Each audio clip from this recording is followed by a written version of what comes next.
So hello guys, तो weekly current affairs वाले video में मई महीने के चौथे वाले हफ्ते का यह हमारा पहला वाला पार्ट होगा। तो चलिए बिना टाइम वेस्ट करे इसको स्टार्ट करते हैं।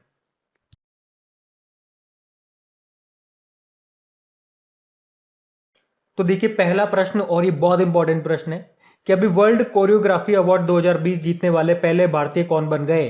तो आंसर होगा सुरेश मुकुंद बन गए। और इस अवार्ड को कोरियो अवार्ड भी कहते हैं।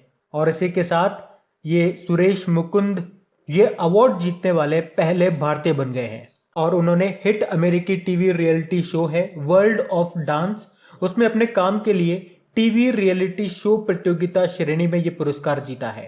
ये जो सुरेश मुकुंद हैं ये भारतीय डांस क्रू द किंग के निर्देशक और कोरियोग्राफर हैं, जिन्होंने वर्ल्ड ऑफ डांस का 2019 सीजन जीता था। और याद रखना, ये जो वर्ल्ड कोरियोग्राफर अवार्ड है इसको ऑस्कर ऑफ डांस के रूप में भी जाना जाता है।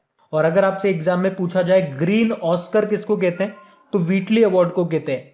तो अभी व्हीटली अवार्ड 2021 जीता था किसने? नुक्लू फॉर्म ने।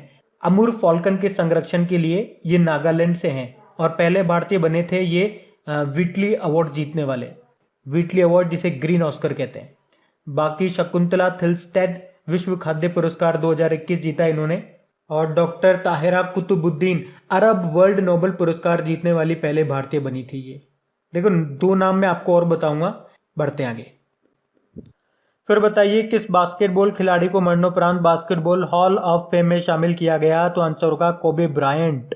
तो बास्केटबॉल के दिग्गज कोबे ब्रायंट को अभी मरणोपरांत बास्केटबॉल हॉल ऑफ फेम में शामिल किया गया है। आपको याद है ना इनका नाम? पिछले साल यानी कि 2020 में कैलिफोर्निया में एक हेलीकॉप्टर एक्सीडेंट में कोबे ब्रायंट, उनकी बेटी जियाना और 7 अन्य लोगों की मृत्यु हो गई थी। अच्छा, नेशनल बास्केटबॉल एसोसिएशन का हेडक्वार्टर कहाँ पर है? न्यूयॉर्क में है। अभी आपको याद भी होगा, चलो आप मुझे बताओ, अभी नेशनल बास्केटबॉल एसोसिएशन ने किसके नाम पे एक सामाजिक न्याय पुरस्कार शुरू करने की घोषणा की है? तो क्या आंसर होगा? अब्दुल जब्बारी। ये नाम भी ध्यान रखना। फिर है, हाल ही में अंतर्राष्ट्रीय जैव विविधता दिवस कब मनाया गया? तो आंसर होगा 22 मई को। तो हर साल 22 मई को इंटरनेशनल बायोडाइवर्सिटी डे के रूप में मनाया जाता है। बायोडाइवर्सिटी क्या होती है? जैव विविधता क्या है? तो जीव जंतु, पेड़ पौधों, इन्हीं को हम कहते हैं जैव विविधता। अच्छा बताओ, विश्व में सर्वाधिक जैव विविधता कहाँ पे पाई जाती है? अमेजन वर्षा वनों में, जो कि है ब्राजील में। और देखो, यहां से एक बार एग्जाम में प्रश्न आया था कि लंग्स ऑफ अर्थ किन्हें कहते हैं? तो अमेजन वर्षा वनों को कहते हैं। इन्हें सेलवास भी कहते हैं, ये भी ध्यान रखना। अच्छा, इस बार की थीम क्या रही इस डे की? तो थीम है we are part of solution, हम समाधान का हिस्सा हैं। और 22 तारीख से मैंने 2-3 डे आपको याद करवाए थे। देखो, 22 मार्च को वर्ल्ड वाटर डे होता है। मार्च के बाद आता है अप्रैल, तो 22 अप्रैल को वर्ल्ड अर्थ डे हो गया। और अप्रैल के बाद आता है मई, तो 22 मई को बायोडाइवर्सिटी डे हो गया। तो ये आप याद रख लो ऐसे। और अगर आप लोग हमारे करंट अफेयर्स का रिवीजन वाला वीडियो देखते होंगे, जहां पे हम पुराने महीने के करंट अफेयर्स का रिवीजन करा करते थे, एक दिन पहले जो हमने करंट अफेयर्स पढ़े उनका भी रिवीजन करते थे। और जो भी आप करंट अफेयर्स पढ़ते हो, जो भी करंट अफेयर्स चल रहे हैं, उनसे जो भी स्टैटिक क्वेश्चंस बन सकते हैं, वो डेली 10 क्वेश्चन मैं आप लोगों के लिए लेकर के आता था। उसके साथ डेली के डेली 10 इंपॉर्टेंट डेज भी हम रिवाइज करते थे। और वहां पे ये पॉइंट मैंने आपको बताया कई बार। तो अगर आप वो वीडियो ईमानदारी से देखते होंगे, रेगुलरिटी के साथ, तो मैं आपसे प्रॉमिस कर सकता हूं काफी चीजें आपको रट चुकी होंगी। क्योंकि उस रिवीजन वीडियो का मकसद ही ये था कि चीजों को रिवाइज करना। और रिवीजन मतलब क्या होता है? एक ही चीज को बार बार रिपीट करना।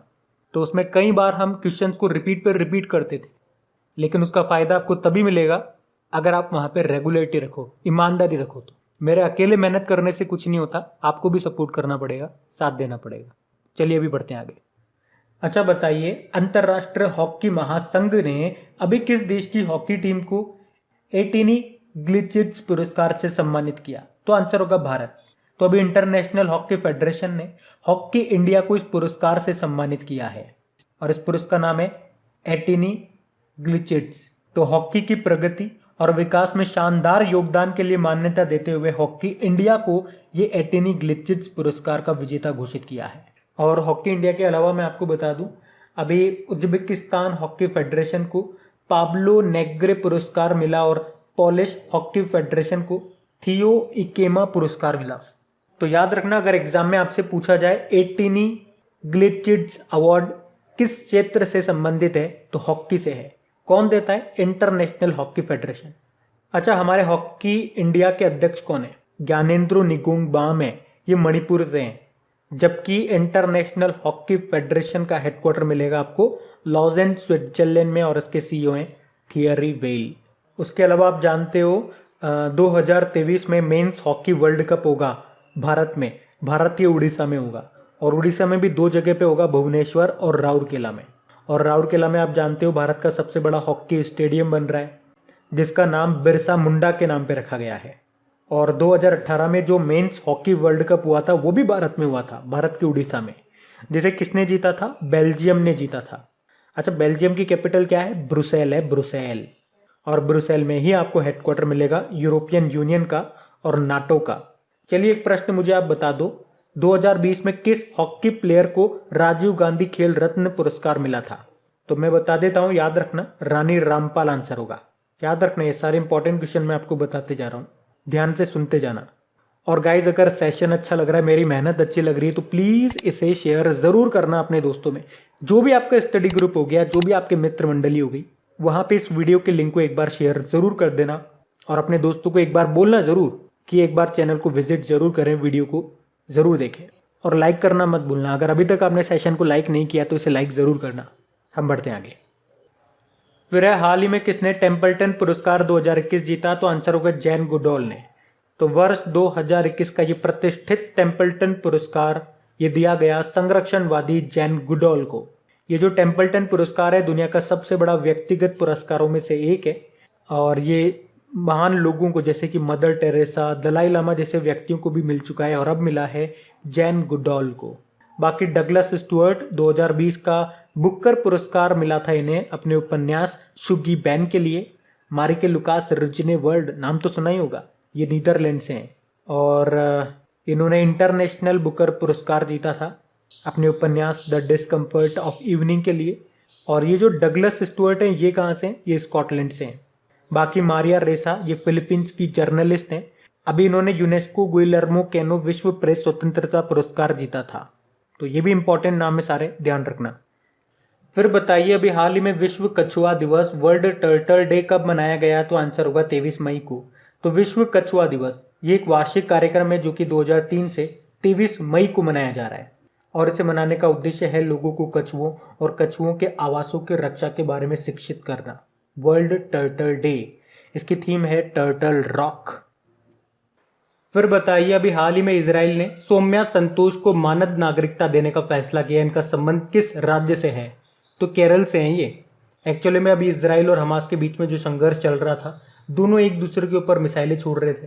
तो ये जो सौम्या संतोष है, ये इजराइल में एक बिल्डिंग में रहती थी जिस पर हमास की मिसाइल गिरी और इनका निधन हो गया। वैसे मैंने आपको बताया था इजिप्ट की मध्यस्थता से इनके बीच का जो संघर्ष है वो तो समाप्त हो गया है।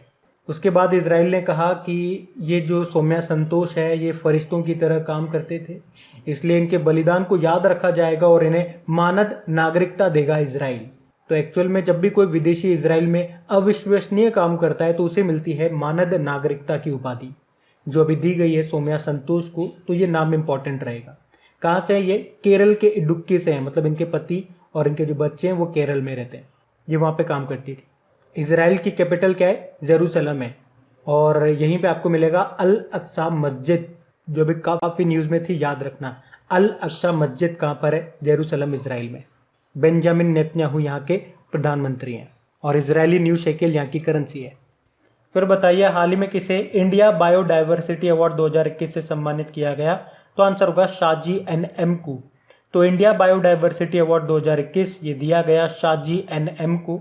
ये केरल से है, और इन्हीं को केरल में ट्यूबर मैन कहा जाता है, और ये अपने खेत में 200 से ज़्यादा प्रकार के फसलों का संरक्षण कर रहे हैं, जिसमें हल्दी की 40 किस्में हैं, अदरक की 30 किस्में हैं। मतलब बड़ी मात्रा में विविधता का संरक्षण इनके द्वारा किया जा रहा है। मतलब आप कह सकते हो कि पालतू प्रजातियों के संरक्षण की व्यक्तिगत श्रेणी में भारत जैव विविधता पुरस्कार 2021 से सम्मानित किया गया इन्हें। शाजी NM इनका नाम है। अब देखो, बायोडाइवर्सिटी की बात है तो आपको पता है मैं आपसे क्या पूछूंगा। बायोडाइवर्सिटी डे अभी हमने कब मनाया था? 22 मई को मनाया था। बाकी शकुंतला थिल्स्टेड विश्व खाद्य पुरस्कार 2021 जीता इन्होंने। Doctor Tahira Qutubuddin Arab world Nobel पुरस्कार जीतने वाली पहली भारतीय बनी। और सुष्मिता लेंका, पेंगोलिन के संरक्षण के लिए एशिया पर्यावरण परिवर्तन पुरस्कार मिला इन्हें, यानी कि एशिया एनवायरमेंट एनफोर्समेंट अवार्ड। तो ये सारे नाम इंपॉर्टेंट हैं, याद रखना। बढ़ते हैं आगे।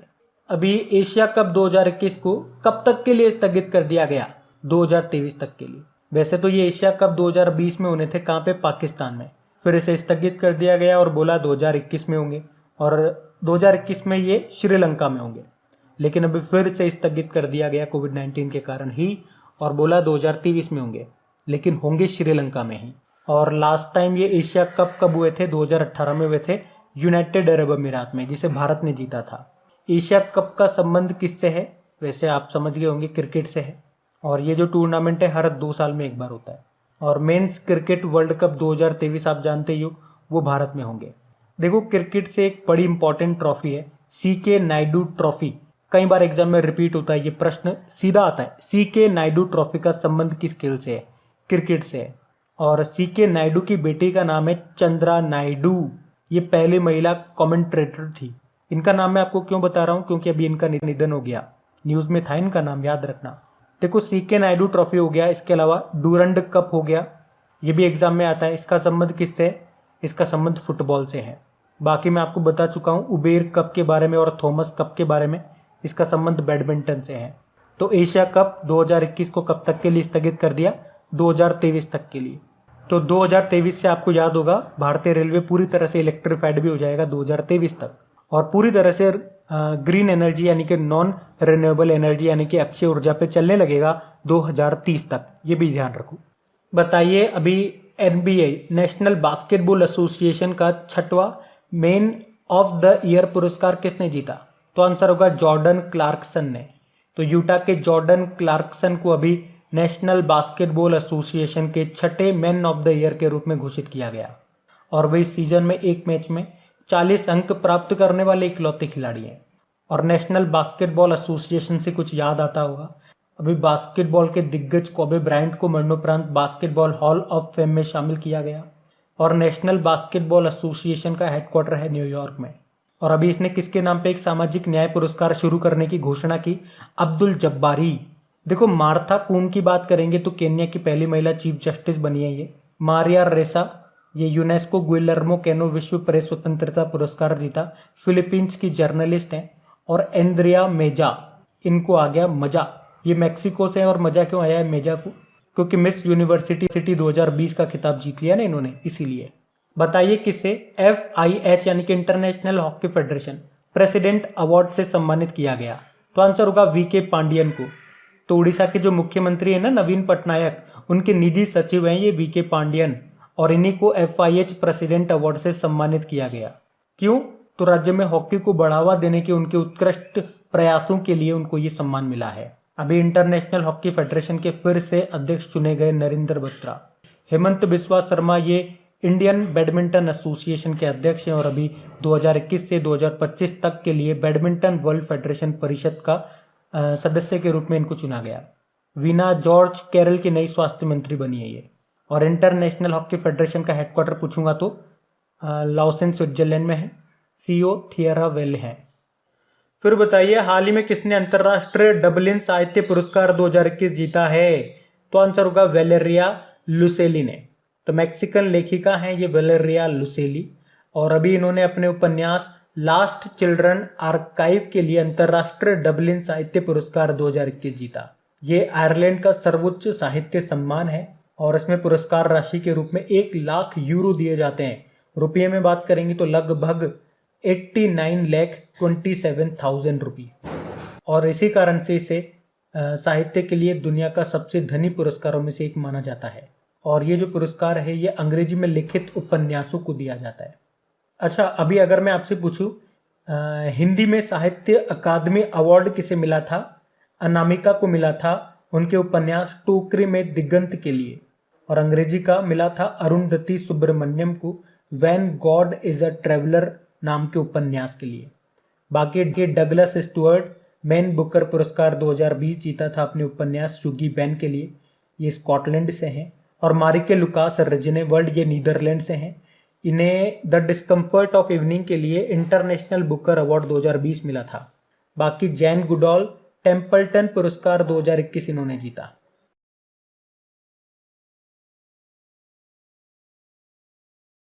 फिर बताइए 2020-21 में आयुष्मान भारत कार्यक्रम के तहत स्वास्थ्य और कल्याण केंद्र स्थापित करने में किस राज्य को पहला स्थान मिला? तो आंसर होगा कर्नाटक।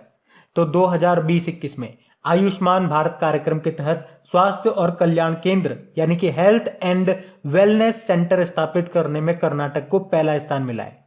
एक्चुअली में केंद्र ने जहां 2263 केंद्र स्थापित करने का लक्ष्य रखा, वहीं राज्य ने ग्रामीण क्षेत्रों में प्राथमिक स्वास्थ्य देखभाल प्रदान करने के लिए अभी 31 मार्च तक की बात कर रहे हैं 3300 केंद्रों को अपग्रेड किया है। देखो कर्नाटक की कैपिटल बेंगलुरु है, मुख्यमंत्री हैं बीएस येदियुरप्पा और गवर्नर है वाजुभाई वाला। देखो आयुष्मान भारत योजना की यहाँ पे बात हुई ना, जिसे आप प्रधानमंत्री जन आरोग्य योजना भी कहते हो, तो इसमें सालाना 5 लाख रुपए का स्वास्थ्य बीमा दिया जाता है और ये देश के गरीब लोगों के लिए हेल्थ इंश्योरेंस स्कीम है और ये दुनिया की सबसे बड़ी स्वास्थ्य बीमा योजना है। और इसे कब शुरू किया गया था? 23 सितंबर 2018 को। फिर बताइए हाल ही में जारी स्मार्ट सिटी मिशन रैंकिंग में देश का कौन सा राज्य टॉप पे रहा? तो आंसर होगा झारखंड। तो इस स्मार्ट सिटी मिशन रैंकिंग को किसने जारी किया? पहले तो ये पता हो, केंद्रीय आवास व शहरी कार्य मंत्रालय यानी कि ministry of housing and urban affairs, और इसके मंत्री कौन है? हरदीप सिंह पुरी है। और ये जो स्मार्ट सिटी मिशन है इसको लॉन्च किया था 25 जून 2015 में। और इसकी रैंकिंग बताती क्या है कि स्मार्ट सिटी बनाने के लिए किसने कितना काम किया। तो इसमें टॉप पे रहा झारखंड और सेकंड पे राजस्थान रहा है। तो ये तो राज्यों की रैंकिंग हो गई है। अगर शहरों की रैंकिंग पूछेंगे तो पहले नंबर पे भोपाल रहा है स्मार्ट सिटी मिशन को इंप्लीमेंट करने के मामले में, और राज्यों में झारखंड टॉप पे रहा है। अच्छा, एक बार एग्जाम में ये प्रश्न पूछा गया था कि भारत का पहला स्मार्ट शहर कौन सा है? तो उड़ीसा की कैपिटल भुवनेश्वर। और 100वां स्मार्ट शहर कौन सा है? तो शिलोंग है। फिर बताइए हाल ही में जारी एक रिपोर्ट के अनुसार स्वास्थ्य बुनियादी ढांचे से जुड़े मानदंडों के लिहाज से भारत का कौन सा शहर टॉप पे रहा? तो आंसर होगा पुणे।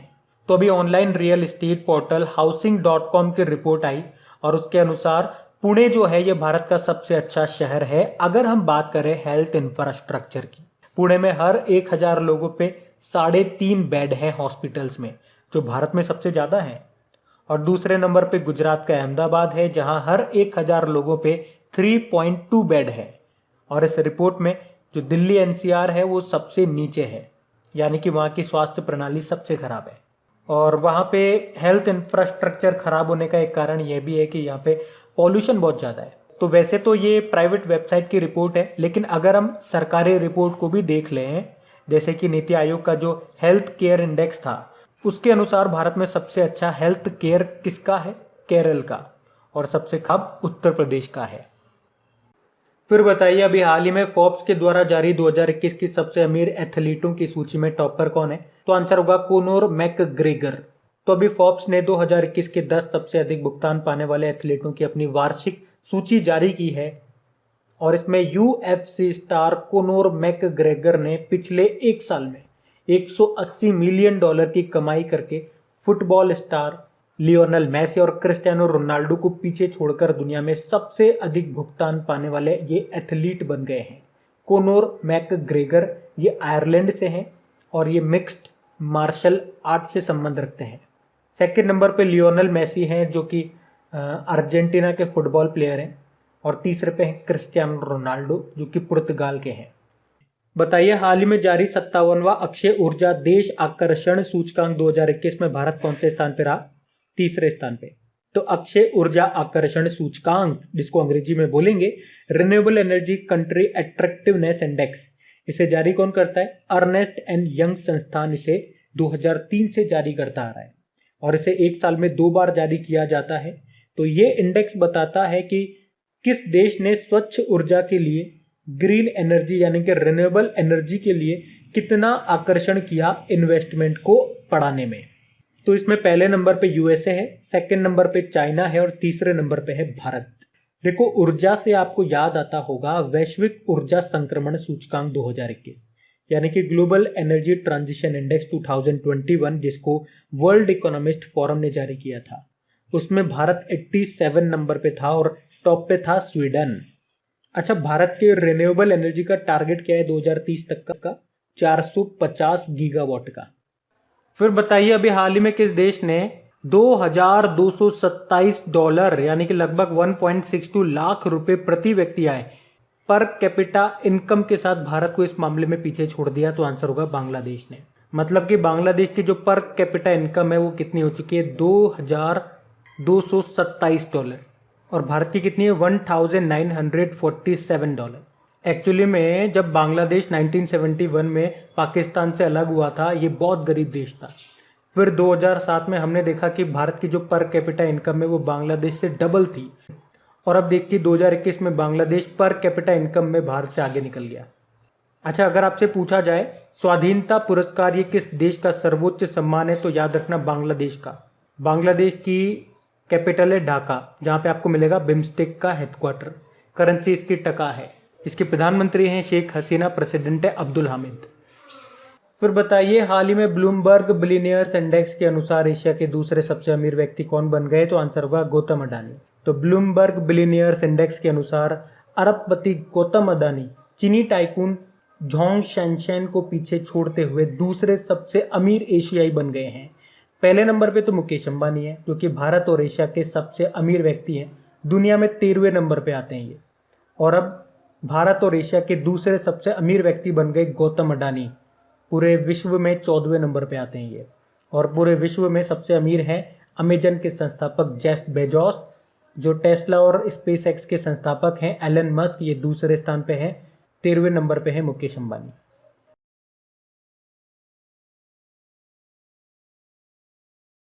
फिर बताइए, अभी हाल ही में केन्या की पहली महिला मुख्य न्यायाधीश चीफ जस्टिस कौन बनी है? तो आंसर होगा मार्था कूम। तो मार्था करम्बू कूम इनका पूरा नाम है और ये भी केन्या की पहली महिला चीफ जस्टिस बन गई हैं। अच्छा, ये बड़ा इंपॉर्टेंट नाम है। एनगोजी ओकोंजू इवेला वर्ल्ड ट्रेड ऑर्गेनाइजेशन की पहली महिला डायरेक्टर जनरल ये बनी थी और पहली महिला होने के साथ साथ ये पहली अफ्रीकन भी हैं इस पद पर आने वाली। ये नाइजीरिया से हैं। और वैसे वर्ल्ड ट्रेड ऑर्गेनाइजेशन का हेडक्वार्टर कहाँ पर है? जेनेवा, स्विट्जरलैंड में है। बाकी सामिया सुलूहू हसन तंजानिया की पहली महिला प्रेसिडेंट बनी और वोजूसो उस्मानी ये कोसोवो देश की दूसरी महिला प्रेसिडेंट बनी है। देखो, केन्या की बात करेंगे, इसकी कैपिटल नैरोबी है। यहीं पे आपको मिलेगा यूनाइटेड नेशन एनवायरनमेंट प्रोग्राम का हेडक्वार्टर। अच्छा, यूनाइटेड नेशन एनवायरनमेंट प्रोग्राम की स्थापना कब होती है? 5 जून 1972 में। और यही कारण है कि हम हर साल 5 जून को वर्ल्ड एनवायरनमेंट डे के रूप में मनाते हैं। और केन्या की करेंसी केन्याई शिलिंग है और प्रेसिडेंट है उरुहु केन्याटा। अच्छा, इस प्रश्न से लिंक करके आपको कुछ प्रश्न मैं बताता हूं। पहले तो आप मुझे बताओ, जैसे हमने पढ़ा केन्या की पहली महिला चीफ जस्टिस बनी है मार्था कुम, तो एक प्रश्न आपके माइंड में आना चाहिए। अगर आपसे एग्जाम में पूछ ले, मान लो कि भारत में सुप्रीम कोर्ट में कितनी महिला मुख्य न्यायाधीश रह चुकी है, तो बताओ कितनी रह चुकी है? तो देखो, आंसर होगा एक भी नहीं है अभी तक। हाँ, पर अगर आपसे पूछा जाता है कि सुप्रीम कोर्ट की पहली महिला न्यायाधीश जज कौन रही थी? फातिमा बीबी थी। जज थी वो, चीफ जस्टिस नहीं थी, ध्यान से सुनना। उसी तरह से अगर पूछा जाए हाई कोर्ट की पहली महिला न्यायाधीश कौन रही थी, तो ये थी अन्ना चांडी। ये केरल हाई कोर्ट में थी। और अगर आपसे पूछ ले हाई कोर्ट में पहली महिला मुख्य न्यायाधीश चीफ जस्टिस कौन रही थी, तो ये रही थी लीला सेठ, हिमाचल प्रदेश हाई कोर्ट में रही थी ये। तो ये आपको ध्यान रखना है। अच्छा, चलो आप कमेंट बॉक्स में टाइप करके बताओ, अभी तेलंगाना हाई कोर्ट की जो पहली महिला चीफ जस्टिस है उनका नाम क्या है? बताओ।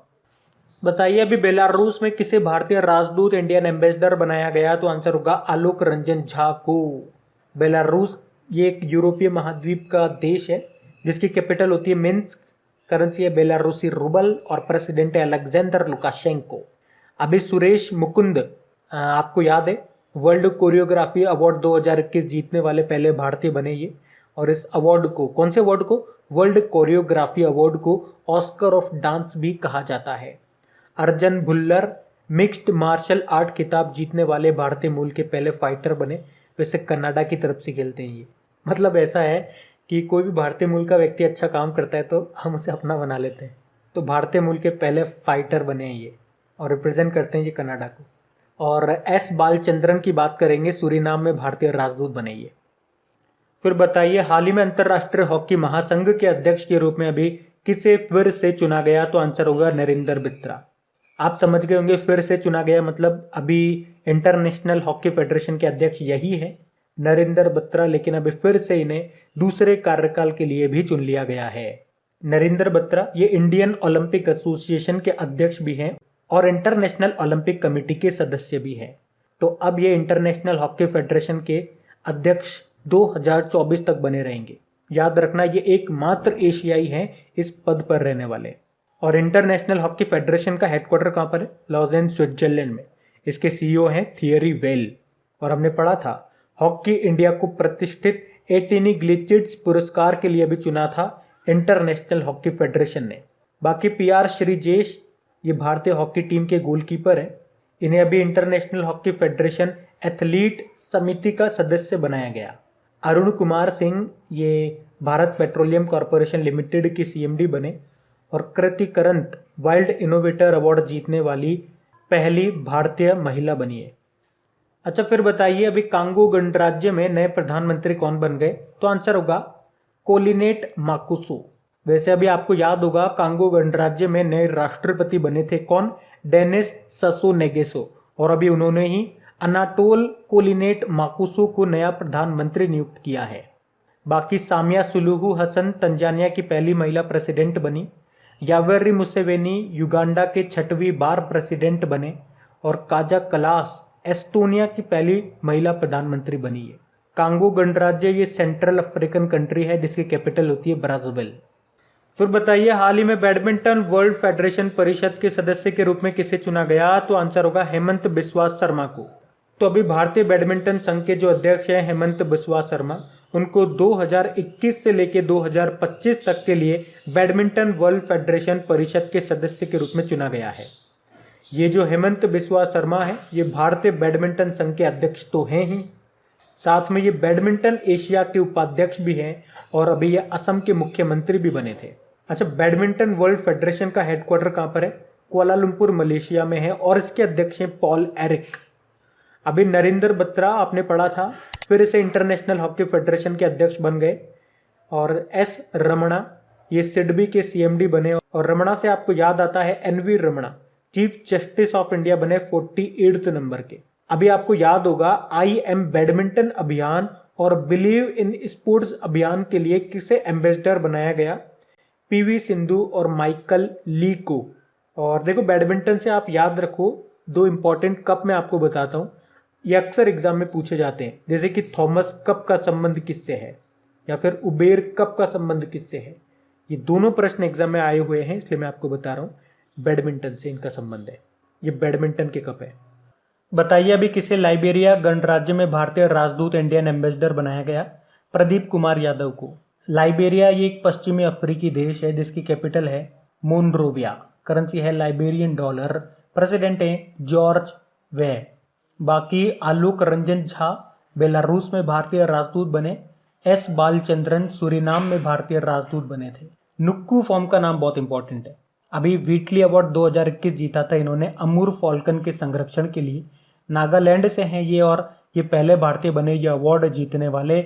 और इस अवार्ड को ग्रीन ऑस्कर भी कहते हैं, जबकि ऑस्कर ऑफ डांस किसको कहते हैं? वर्ल्ड कोरियोग्राफर अवार्ड को। और ये भी 2021 का जीता सुरेश मुकुंद ने। ये नाम भी ध्यान रखना। बताइए, अभी छत्तीसगढ़ हाईकोर्ट के कार्यवाहक चीफ जस्टिस कौन बन गए? तो आंसर होगा प्रशांत कुमार मिश्रा। एक्चुअल में अभी तक छत्तीसगढ़ हाईकोर्ट के जो चीफ जस्टिस थे वो पीआर नायर रामचंद्रन मेनन थे, लेकिन अभी वो रिटायर्ड हो गए हैं 1 जून को। और इनकी जगह अब जस्टिस प्रशांत कुमार मिश्रा को छत्तीसगढ़ हाईकोर्ट का कार्यवाहक मुख्यमंत्री एक्टिंग चीफ जस्टिस बनाया गया। एक्टिंग मतलब क्या हो गया? जब तक यहाँ पे परमानेंट कोई नहीं आ जाते तब तक ये काम संभालेंगे। अभी मोहम्मद रफीक ये मध्य प्रदेश हाईकोर्ट के चीफ जस्टिस बने। अरूप कुमार गोस्वामी आंध्र प्रदेश हाईकोर्ट के बने। और पीवी संजय कुमार मणिपुर हाईकोर्ट के चीफ जस्टिस बने। देखो, यहाँ से कुछ इंपॉर्टेंट क्वेश्चंस मैं आपको बताता हूँ। जैसे कि आपसे पूछा जाए कि हाईकोर्ट में भारत की पहली जज कौन रही थी, तो अन्ना चांडी रही थी। केरल हाईकोर्ट में बात कर रहे हैं, केरल हाईकोर्ट में थी ये। और हाईकोर्ट में पहली महिला चीफ जस्टिस कौन थी? लीला सेठ, ये हिमाचल प्रदेश के हाई कोर्ट में थी। और अगर आपसे पूछा जाए सुप्रीम कोर्ट में पहली महिला जज कौन थी, फातिमा बीबी थी। और अगर आपसे पूछा जाए सुप्रीम कोर्ट में पहली महिला चीफ जस्टिस कौन थी, तो कोई भी नहीं थी, है ना, ये ध्यान रखना। वैसे अभी तेलंगाना हाई कोर्ट की पहली महिला चीफ जस्टिस बनी है, हिमा कोहली उनका नाम है। अच्छा, ये तो महिलाओं की बात हो गई। सुप्रीम कोर्ट में पहले चीफ जस्टिस कौन थे, तो आंसर होगा हीरालाल कानिया। और अगर आपसे पूछे सुप्रीम कोर्ट में सर्वाधिक कार्यकाल वाले चीफ जस्टिस कौन है, तो आंसर होगा चंद्रचूड़। अभी 47वें नंबर के थे शरद अरविंद बोबड़े और 48वें नंबर के अभी बन गए एनवी रमना, उनका नाम है।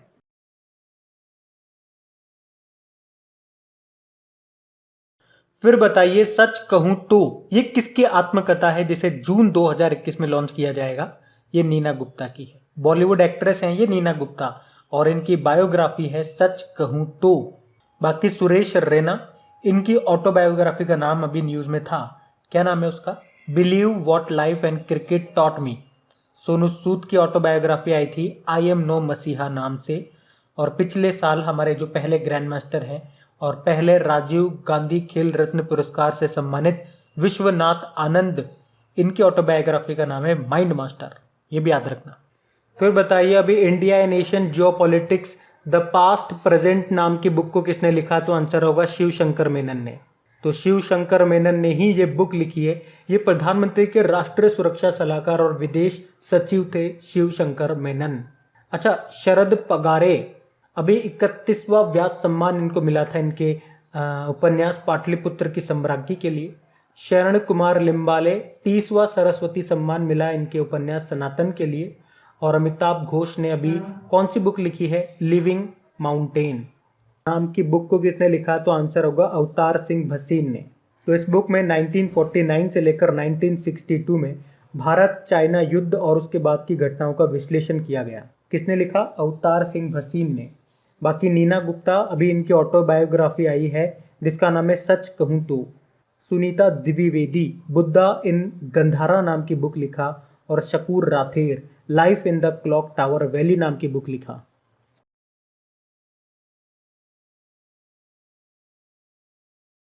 फिर बताइए, 2022 में फीफा अंडर 17 महिला विश्व कप का आयोजन कहाँ पे किया जाएगा? भारत में किया जाएगा। और ये भारत में होगा 11 से 30 अक्टूबर तक। और 2017 में फीफा अंडर 17 वर्ल्ड कप के बाद ये दूसरा टूर्नामेंट है जो कि भारत में होगा। देखो, फीफा का हेडक्वार्टर याद रखो आप, ज्यूरिख स्विट्जरलैंड में है और उसके प्रेसिडेंट है गियानी इन्फेनिटो। अब यहाँ पे जो हम लोग बात कर रहे हैं ना फीफा अंडर 17 महिला विश्व कप की, एक्चुअली में ये पहले फरवरी 2021 में होने वाला था, भारत में ही होने वाला था। फिर इसे कैंसिल कर दिया गया और भारत को बोला कि आप एक काम करना, 2022 वाले एडिशन को होस्ट कर लेना। तो याद रखना 2022 में होगा फीफा अंडर 17 महिला विश्व कप जो कि भारत में होगा। और 2022 में ही आपका अंडर 20 महिला विश्व कप होगा, ये होगा कोस्टा रिका में। ये तो महिलाओं के विश्व कप की बात हो गई। अगर पुरुषों के विश्व कप की बात करेंगे तो अंडर 17 और अंडर 20 दोनों में, तो FIFA under 17 mains world cup ये पेरू में होगा। कब होगा? 2023 में। एक्चुअली ये भी पहले 2021 में होने वाले थे लेकिन पोस्टपोन कर दिया और अब ये 2023 में होंगे। उसी तरह से FIFA under 20 mains world cup ये इंडोनेशिया में होगा, ये आपको ध्यान रखना है। मोनाको ग्रैंड प्रिक्स 2021 को जीत लिया, तो आंसर होगा मैक्स वर्स्टपन ने। मैक्स वर्स्टपन याद रखो, ये रेड बुल के ड्राइवर हैं और नीदरलैंड से हैं और अभी इन्होंने पहली बार मोनाको ग्रैंड प्रिक्स को जीता है। और मैंने आपको बताया था मोनाको ग्रैंड प्रिक्स इस साल की 5वीं रेस है।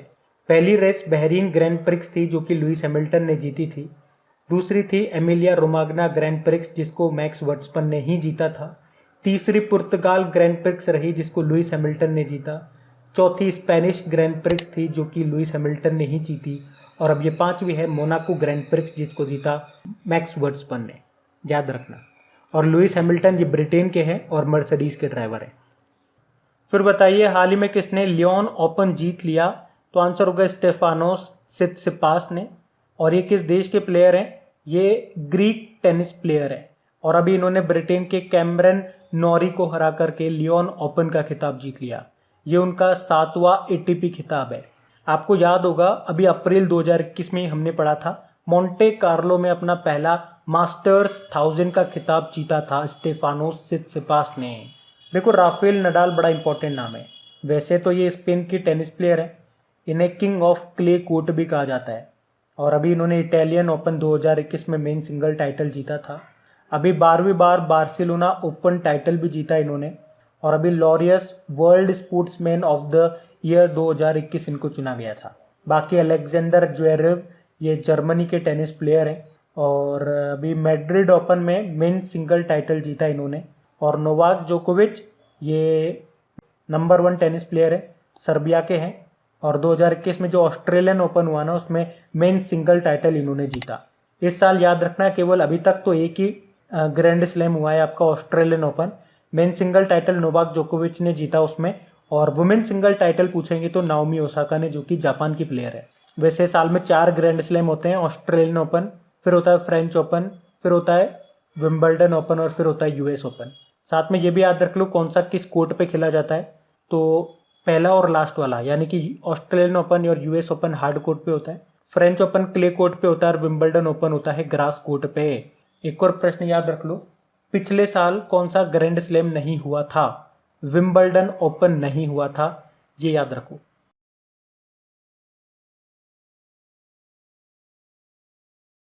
फिर बताइए भी किस राज्य सरकार ने मिशन ऑक्सीजन सेल्फ रिलायंस योजना को शुरू किया? तो आंसर होगा महाराष्ट्र ने। तो अभी महाराष्ट्र की सरकार ने राज्य की ऑक्सीजन की जरूरतों को पूरा करने के लिए ये मिशन ऑक्सीजन सेल्फ रिलायंस योजना शुरू की। सेल्फ रिलायंस मतलब हो गया खुद पर आत्मनिर्भर होना। तो इस योजना में ऑक्सीजन उत्पादक उद्योगों को विशेष प्रोत्साहन दिया जाएगा। अभी हमने पढ़ा भी था महाराष्ट्र ने कोविड-19 की तीसरी लहर का मुकाबला करने के लिए मिशन ऑक्सीजन भी शुरू किया था। अच्छा, अगर शरीर में ऑक्सीजन की कमी हो जाए तो उसे क्या कहते हैं? हाइपोक्सिया। और ब्लड में ऑक्सीजन का परिवहन कौन करता है? हीमोग्लोबिन करता है। अभी आपको याद होगा हरियाणा के करनाल में ऑक्सीजन ऑन व्हील्स पहल भी शुरू हुई थी। उसके अलावा डीआरडीओ ने मरीजों को दी जाने वाली ऑक्सीजन को कंट्रोल करने के लिए ऑक्सी केयर सिस्टम को डेवलप किया। उसके अलावा भारतीय वायुसेना ने ऑक्सीजन की कमी को दूर करने के लिए ऑपरेशन ऑक्सीजन शुरू किया था। और अभी भारतीय नौसेना ने ऑक्सीजन रिसाइकलिंग सिस्टम को डिजाइन किया है जिससे मेडिकल ऑक्सीजन सिलेंडरों का जीवन 2 से 4 गुना बढ़ाया जाए। महाराष्ट्र की कैपिटल आपको पता है मुंबई है। यहाँ के गवर्नर हैं भगत सिंह कोश्यारी। उद्धव ठाकरे यहाँ के मुख्यमंत्री हैं। दीपांकर दत्त यहाँ के चीफ जस्टिस हैं। बताइए हाल ही में किस राज्य सरकार ने मुख्यमंत्री वात्सल्य योजना को शुरू किया? तो आंसर होगा उत्तराखंड ने। तो ये जो मुख्यमंत्री वात्सल्य योजना है, पहले तो ये याद रखो इसे किसने शुरू किया? उत्तराखंड सरकार ने। और इस योजना का उद्देश्य क्या है? कोविड-19 में जो बच्चे अनाथ हो गए तो उन अनाथ बच्चों का भरण पोषण हो सके, उन्हें शिक्षा मिल सके, इसके लिए ये मुख्यमंत्री वात्सल्य योजना शुरू की गई है। इसमें बच्चों को 21 वर्ष तक 3000 रुपये पर मंथ मिलेगा और साथ ही 5% सरकारी नौकरी में आरक्षण भी मिलेगा। अभी तक हमने कई बार पढ़ा है हर राज्य सरकार इस तरह से बच्चों की मदद कर रही है, लेकिन ये अलग से इन्होंने किया नौकरी में, सरकारी नौकरी में ऐसे बच्चों को आरक्षण दे रही है ये 5%। इस योजना का नाम याद रखना है आपको। अभी छत्तीसगढ़ सरकार ने महतारी दुलार योजना भी शुरू किया था। और अभी मध्य प्रदेश सरकार ने मुख्यमंत्री कोविड-19 अनुकंपा नियुक्ति योजना शुरू की थी। और हिमाचल प्रदेश ने आयुष घर द्वार अभियान शुरू किया था। उत्तराखंड की 2 कैपिटल है, इसकी विंटर कैपिटल देहरादून है और समर कैपिटल गैरसैंण हो गई। और नए मुख्यमंत्री बन गए तीरथ सिंह रावत। बेबी रानी मौर्य यहाँ की गवर्नर है। चीफ जस्टिस हैं यहाँ के कौन? एस मुरलीधर। फिर बताइए अभी किस राज्य सरकार ने संजीवनी परियोजना को शुरू किया? तो आंसर होगा हरियाणा ने। और इसका उद्देश्य क्या है? तो जिन्हें कोविड-19 के हल्के लक्षण हैं उन्हें घर पर ही सभी चिकित्सीय सुविधाएं उपलब्ध कराई जाएगी। और इसका फायदा क्या होगा कि हॉस्पिटल पे दबाव कम पड़ेगा। और इसे हरियाणा के करनाल से ही इस परियोजना को शुरू किया गया। और अभी हरियाणा के करनाल से ही ऑक्सीजन ऑन व्हील्स नाम से एक अभियान भी शुरू हुआ था। हरियाणा की कैपिटल चंडीगढ़ है। मुख्यमंत्री मनोहर लाल खट्टर। सत्यदेव नारायण आर्य यहाँ के गवर्नर हैं। राजस्थान, अभी आपको याद होगा चिरंजीवी योजना इन्होंने शुरू किया। सभी को स्वास्थ्य बीमा उपलब्ध कराने की योजना है, ये बड़ी इंपॉर्टेंट है, याद रखना। पंजाब ने अभी कोविड फतेह योजना को शुरू किया था गांव में 100% टीकाकरण को बढ़ावा देने के लिए। और अभी उत्तराखंड ने मुख्यमंत्री वात्सल्य योजना को शुरू किया। और हरियाणा से देखो मैं आपको बताऊं, जो बेटी बचाओ बेटी पढ़ाओ अभियान है इसको शुरू किया गया था हरियाणा के पानीपत से ही। 22 जनवरी 2015 की बात है। हरियाणा में आपको सुल्तानपुर नेशनल पार्क मिलेगा, कालेश्वर नेशनल पार्क आपको यहाँ पे मिलेगा, और राष्ट्रीय डेयरी अनुसंधान केंद्र ये भी आपको मिलेगा हरियाणा के करनाल में।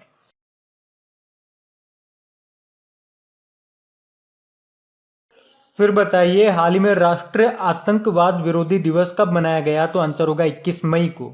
एक्चुअल में भारत में ये भारत के जो पूर्व प्रधानमंत्री थे राजीव गांधी, उनकी पुण्यतिथि के उपलक्ष्य में 21 मई को नेशनल एंटी टेररिज्म डे के रूप में मनाया जाता है। राजीव गांधी ये भारत के सबसे युवा प्रधानमंत्री थे और कौन से नंबर के? छठे नंबर के प्रधानमंत्री थे। और 21 मई 1991 को एक मानव बम के द्वारा राजीव गांधी की हत्या कर दी गई थी। वैसे 21 मई को हम अंतरराष्ट्रीय चाय दिवस, इंटरनेशनल टी डे के रूप में भी मनाते हैं। अच्छा बताइए अभी विश्व थायराइड दिवस कब मनाया गया? तो आंसर होगा 25 मई को। हर साल 25 मई को ही मनाते हैं इसे, और इसे मनाने का उद्देश्य है थायराइड के महत्व और थायराइड रोगों की रोकथाम और उपचार के बारे में जागरूकता फैलाना। थायराइड ये गले में एक तितली के आकार की ग्रंथि होती है, यानी कि ग्लैंड होती है, जो कि थायरोक्सिन का उत्पादन करती है। और याद रखना अगर इसमें आयोडीन की कमी हो जाए तो एक रोग होता है जिसे क्या कहते हैं? घेंगा या गोइटर आप इसे बोल दीजिए, या गलगंड भी इसे बोलते हैं। और जो थायराइड है ये हमारे शरीर की सबसे बड़ी अंतःस्रावी ग्रंथि होती है, यानी कि एंडोक्राइन ग्लैंड होती है। और वैसे हमारे शरीर की सबसे बड़ी ग्रंथि कौन सी है? लीवर है।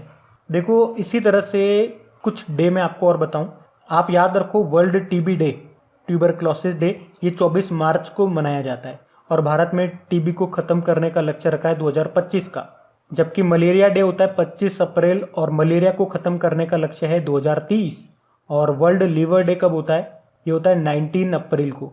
और अभी हमने देखा थायराइड डे ये 25 मई को होता है।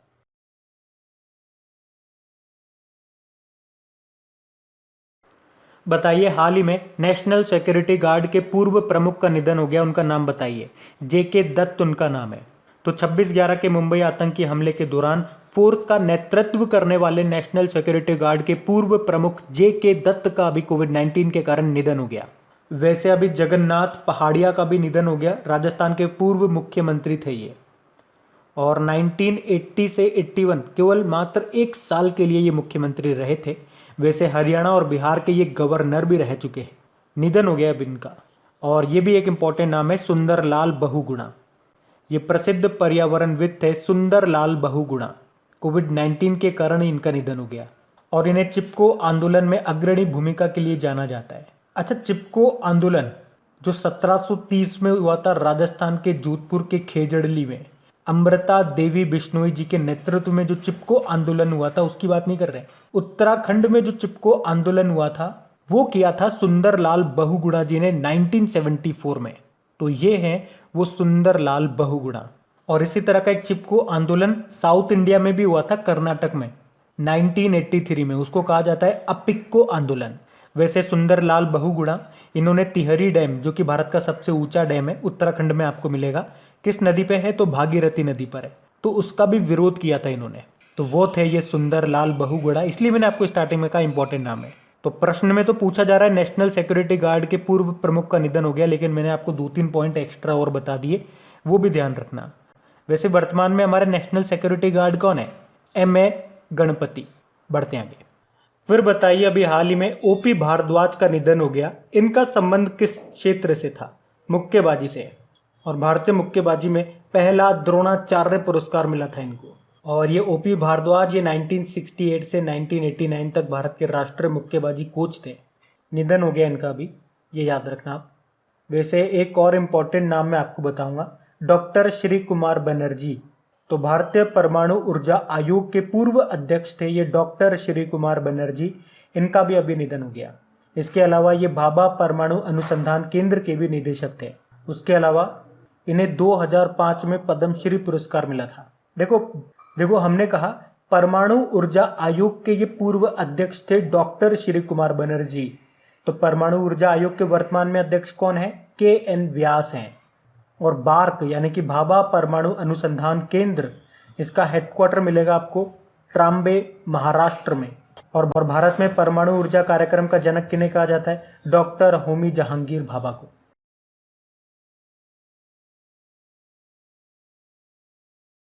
फिर बताइए, हाल ही में कोविड महामारी के बारे में जानकारी प्रदान करने के लिए अमृत वाहिनी एप्लीकेशन और चैटबॉट एप्लीकेशन को लॉन्च किया अभी किस राज्य ने? झारखंड ने। तो अभी झारखंड के जो मुख्यमंत्री हैं कौन? हेमंत सोरेन।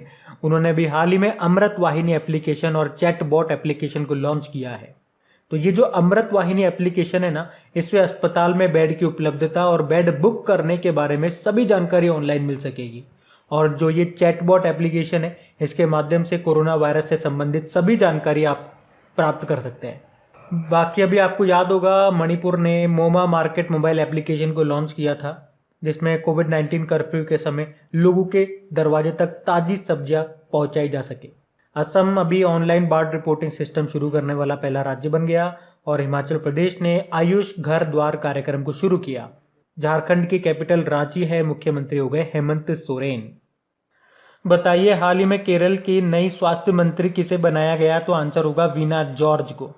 आप जानते हो अभी तक केरल की जो स्वास्थ्य मंत्री थी उनका नाम था के शैलजा, लेकिन अब केरल की नई हेल्थ मिनिस्टर हो गई हैं कौन? ये पूर्व पत्रकार हैं वीना जॉर्ज, और ये वीना जॉर्ज महिला व बाल कल्याण विभाग भी संभालेंगी। अभी केरल के जो मुख्यमंत्री है पिनाराई विजयन, इन्होंने केरल के मुख्यमंत्री के रूप में दूसरे कार्यकाल की अभी शपथ ली है। और वीना जॉर्ज, इनका नाम याद रखना है। बाकी वनीजा रूपाणी भारतीय मूल की अमेरिकी छात्राएं, ये इनका नाम न्यूज में क्यों था? तो नासा का एक जो मार्स हेलीकॉप्टर है उसका नाम इन्होंने रखा था इंजीन्यूटी। बाकी अजंता नियोग असम की पहली महिला मुख्यमंत्री बनी, और गौरी अम्मा केरल की पहली महिला राजस्व मंत्री थी, ये निधन हो गया इनका। अच्छा बताइए, महात्मा गांधी नरेगा कार्यस्थलों पर श्रमिकों की वास्तविक समय की उपस्थिति लेने के लिए कौन सा एप्लीकेशन अभी लॉन्च किया गया? तो आंसर होगा NMMS। तो मनरेगा स्कीम आप जानते हैं, मतलब Mahatma Gandhi National Rural Employment Guarantee Act. इसमें 100 दिन का काम मिलता है एक साल में। वैसे कुछ राज्यों में 100 से ज़्यादा दिन भी काम दिया जाता है, जैसे हिमाचल प्रदेश में 120 दिन, उत्तराखंड में अभी 150 दिन कर दिया गया। तो मतलब इसमें जो भी वर्कर है उनकी अटेंडेंस ली जाएगी और उसके लिए एक सॉफ्टवेयर तैयार किया गया है, उसका नाम है ये NMMS। इसकी फुल फॉर्म होती है नेशनल मोबाइल मॉनिटरिंग सॉफ्टवेयर।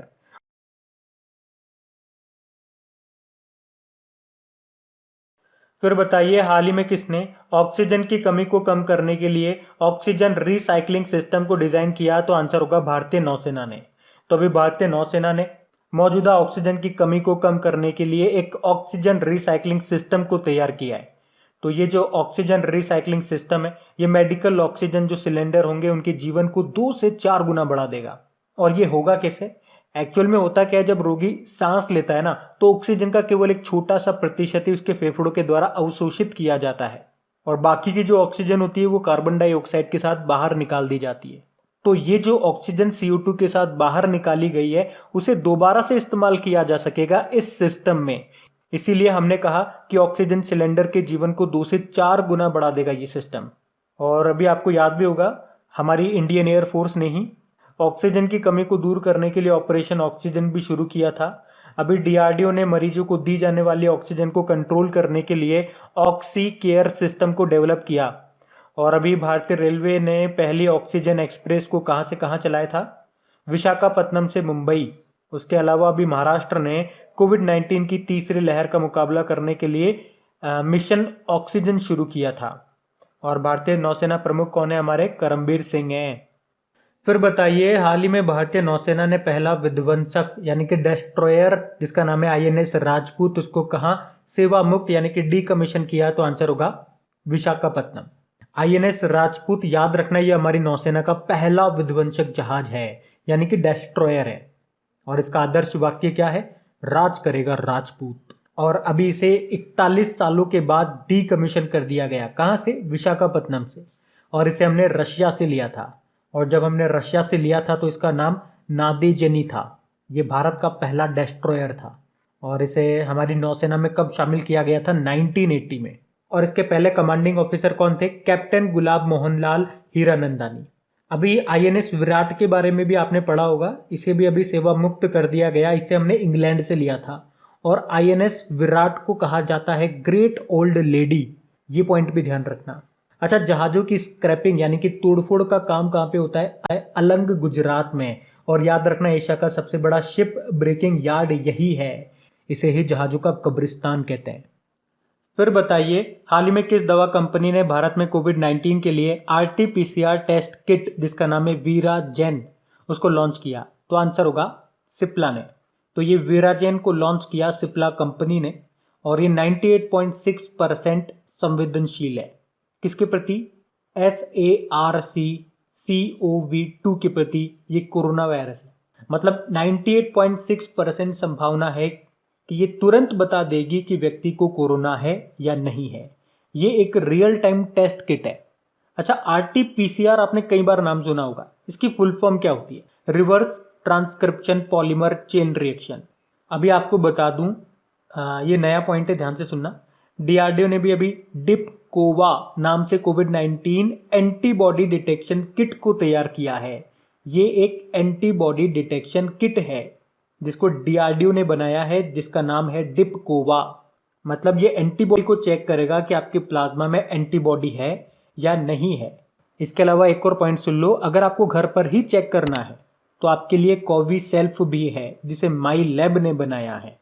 अच्छा, कोविशील्ड नाम की जो दवा है उसको किस कंपनी ने बनाया?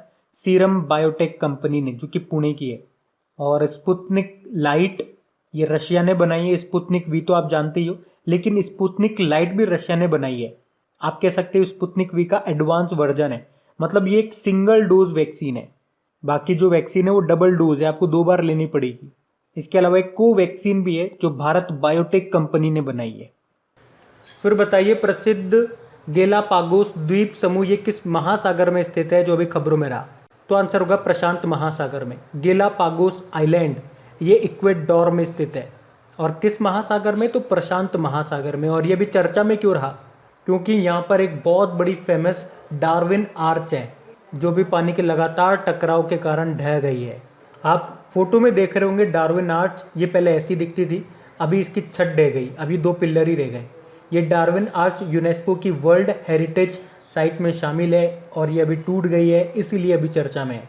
अच्छा, रिंग ऑफ फायर ये किस महासागर में स्थित है पूछेंगे तो प्रशांत महासागर में। फिर बताइए, हाल ही में चर्चा में रहा केयरप्लिक्स विटल क्या है? तो ये एक स्मार्टफोन एप्लीकेशन है। केयरप्लिक्स वाइटल बोल दीजिए इसे इंग्लिश में आप। मतलब ये एक स्मार्टफोन एप्लीकेशन है, ये ध्यान रखना। तो इसके द्वारा आप अपनी ऑक्सीजन सैचुरेशन पता कर सकते हैं, पल्स रेट पता कर सकते हैं और आपकी श्वसन दर क्या है ये भी आप इससे पता कर सकते हैं। और ये लगभग 95% सटीकता के साथ ये सब बताती है।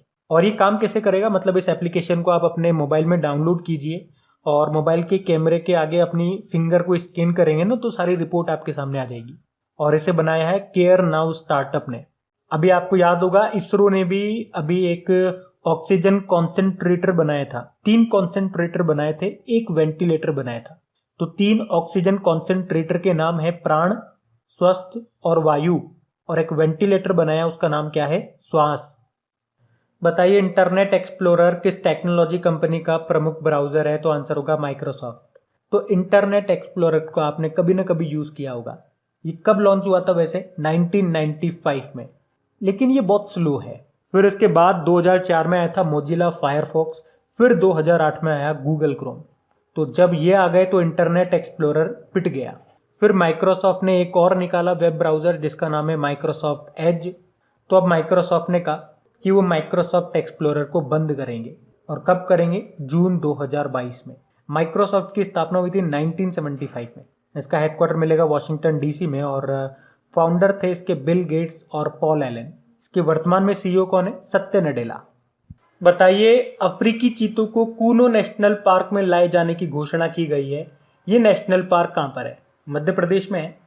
तो अफ्रीका से चीते आएंगे भैया भारत में, और वो भी कहाँ पे? कूनो नेशनल पार्क में, जो आपको मिलेगा मध्य प्रदेश में। कितने आएंगे? 10 आएंगे। वैसे भारत में 1952 से चीतों को विलुप्त घोषित कर दिया गया था। मध्य प्रदेश में और भी इंपॉर्टेंट नेशनल पार्क जैसे कि Kanha National Park, Panna National Park, Bandhavgarh National Park, Pench National Park, कई बार एग्जाम में आ चुके हैं ये सब। मध्य प्रदेश की कैपिटल क्या है? भोपाल है। शिवराज सिंह चौहान यहाँ के मुख्यमंत्री हैं और आनंदीबेन पटेल यहाँ की गवर्नर है। अभी नए चीफ जस्टिस बने थे, मोहम्मद रफीक उनका नाम है। और आपको याद होगा अभी वैसे भारत से 6 विरासतों को यूनेस्को की संभावित विश्व विरासत सूची यानी कि टेंटेटिव लिस्ट में शामिल किया गया, जिसमें मध्य प्रदेश से 2 हैं। सतपुड़ा टाइगर रिजर्व और भेड़ाघाट। भेड़ाघाट ये आपको जबलपुर में मिलेगा, नर्मदा नदी के किनारे, क्योंकि जबलपुर खुद नर्मदा नदी के किनारे स्थित है। और भेड़ाघाट ये फेमस है संगमरमर की चट्टानों के लिए, मार्बल के लिए। फिर बताइए पर्यावरण विज्ञान के संदर्भ में हाल ही में खबरों में रहा A76 क्या है? ये एक आइसबर्ग है। तो यूरोपियन स्पेस एजेंसी ने अभी एक डेटा जारी किया और उसके अनुसार अंटार्कटिका में रॉन आइस शेल्फ के पश्चिमी हिस्से से टूटकर एक बहुत बड़ा आइसबर्ग जिसका नाम है A76 अब ये वेडल सागर में तैर रहा है और इसे दुनिया का सबसे बड़ा हिमखंड आइसबर्ग कहा जा रहा है, क्योंकि ये लगभग 170 किलोमीटर लंबा और 25 किलोमीटर चौड़ा है। आपको बता दूं कि अंटार्कटिका की बर्फ की चादर काफी तेजी से गर्म हो रही है, जिससे वेडल सागर के आसपास की बर्फ पिघल रही है और ये सब हो रहा है क्लाइमेट चेंज के कारण। और गाइज एक बार फिर से आपसे रिक्वेस्ट कर रहा हूँ और याद दिला रहा हूँ, अगर सेशन अच्छा लगा हो, फ्रूटफुल लगा हो, तो इसे अपने दोस्तों के साथ में इसको शेयर जरूर करना है। आपका सपोर्ट मिलना जरूरी है, ये बात ध्यान रखना। तभी एक दिल से अंदर से आवाज आती है आप लोगों के लिए अच्छे अच्छे सेलेक्टेड क्वेश्चन, सेलेक्टेड फैक्ट्स लेकर के आता हूं मैं आप लोगों के लिए। लेकिन अगर सपोर्ट नहीं करोगे फिर हमें भी लगता है यार वीडियोस को रेस्पॉन्स नहीं मिल रहा, कोई मतलब नहीं है। कई बार तो ये आ जाती है कि बंद कर दो, कोई मतलब नहीं, स्टूडेंट्स को पसंद ही नहीं आ रहा है। तो अगर पसंद आ रहा है तो शेयर जरूर करना है दिल से और लाइक करना मत भूलना। Thank you.